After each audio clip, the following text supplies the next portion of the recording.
If Nigerians desire positive change, then they must embrace anybody who is opposed to the presidency of Bola Ahmed Tinubu.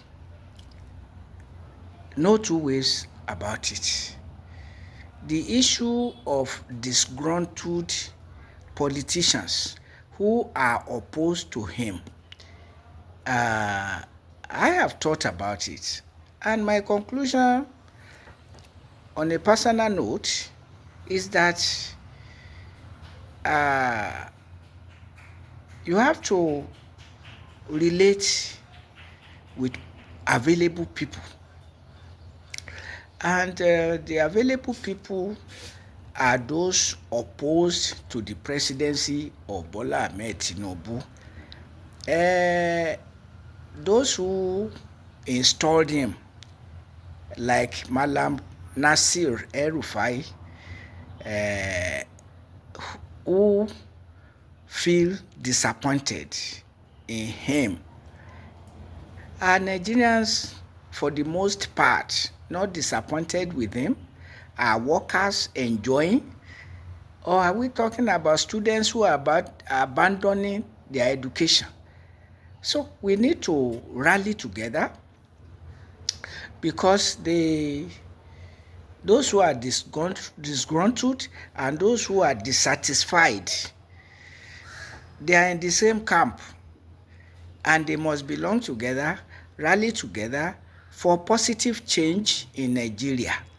President Tinubu is doing what he promised, to continue in the line of Muhammadu Buhari.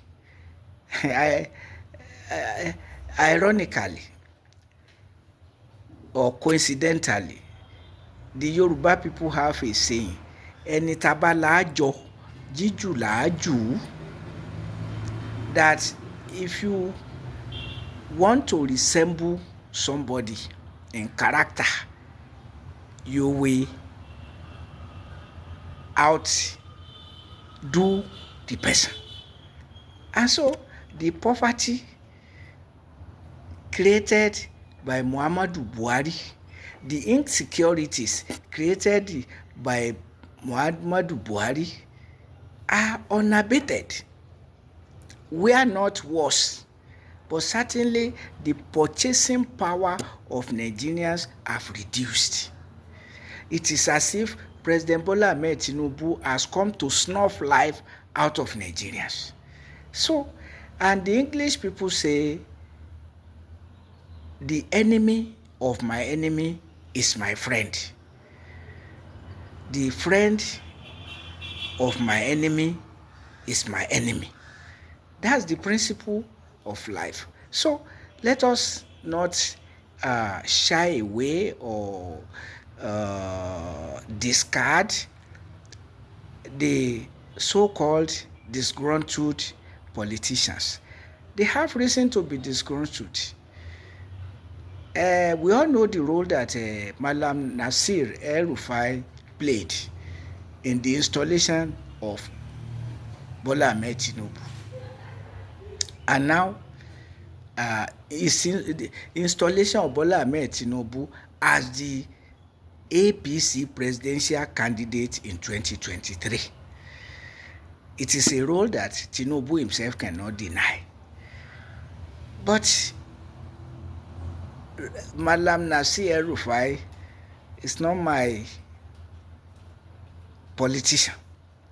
I don't admire him for anything, because this demolition mentality, it is as if he started it in Abuja. Demolishing, anything can be demolished without counting the cost.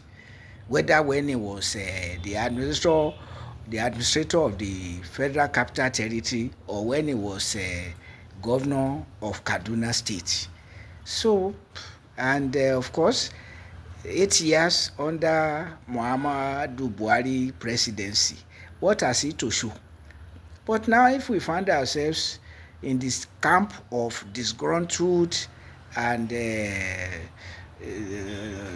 dissatisfied people. So, we work together and pray that we will have no cause to regret. We want to support Peter Obi to emerge as the president. And if we massively rise in support of him, young and old, workers and others who are dissatisfied with the current situation of things, of lack of security, of lack of economic buoyancy, but rather suffering, unemployment, and commercial bankruptcy, industrial bankruptcy, arising from removal of subsidies from basic necessities of life while claiming to float fraudulent palliative schemes and paying workers pittance, money that cannot carry them home. Transportation, feeding, education expenses, mention it, everything has gone up. What are we talking about? Insecurity. More armed bandits are coming on.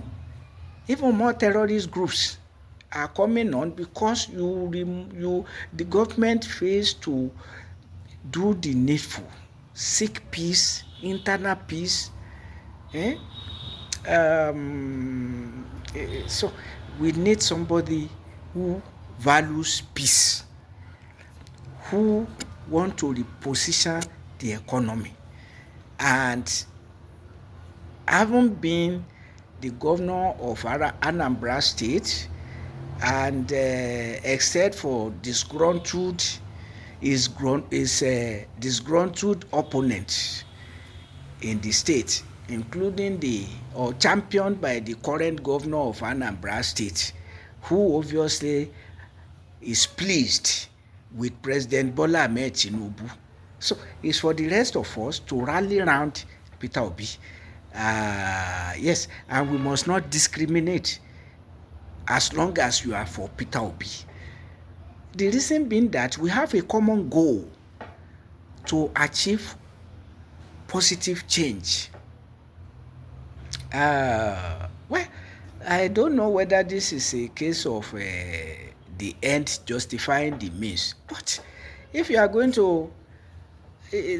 pursuing the same goal of change of government, then you cannot be discriminating between yourselves.